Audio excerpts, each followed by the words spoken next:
విద్యా వ్యవస్థను రాష్ట్ర ప్రభుత్వం నిర్వీర్యం చేస్తోందని జాతీయ బీసీ సంక్షేమ సంఘం అధ్యక్షుడు ఆర్ కృష్ణయ్య మండిపడ్డారు.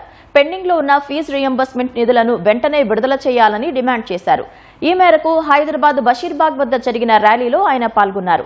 మరోవైపు బీసీ సంక్షేమ సంఘం తెలంగాణ అధ్యక్షుడు జాజుల శ్రీనివాస్ గౌడ్ స్కాలర్షిప్ నిధులను వెంటనే విడుదల చేయాలని డిమాండ్ చేశారు. ఈ నెల 20న చలో హైదరాబాద్ పేరుతో విద్యార్థులతో భారీ ర్యాలీతో పాటు మిలియన్ మార్చ్ నిర్వహిస్తామని ప్రకటించారు. స్కాలర్షిప్లు పెండింగ్ వల్ల విద్యార్థులు అవస్థలు పడుతున్నారని కృష్ణయ్య ఆగ్రహం వ్యక్తం చేశారు. ప్రభుత్వ వైఖరితో విద్యారంగం గాడి తప్పుతోందని విమర్శించారు. తక్షణమే 8,000 కోట్ల ఫీజు బకాయిలను విడుదల చేయాలని కృష్ణయ్య డిమాండ్ చేశారు.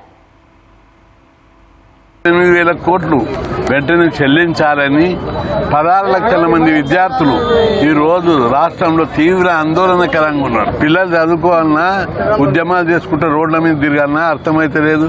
ముఖ్యమంత్రి గారు దీని మీద స్పందించకుండా ఇంకా కార్యాపన చేస్తే అది మంచిది కాదు. 23,000 స్కూళ్లు రద్దు చేస్తాని, గురుకులాల పాఠశాలలు రద్దు చేస్తాని, చివరకు తానే రద్దయిపోతాయని చెప్పి ప్రకటనలు చేస్తున్నారు. సర్టిఫికెట్ ఇవ్వక విద్యార్థులు రోజు కాలేజీలలో ఇబ్బంది పడుతున్నారు. మాకు సర్టిఫికెట్లు ఇస్తలేరు, మేము చదవలేకపోతున్నామని బాధపడుతున్నారు.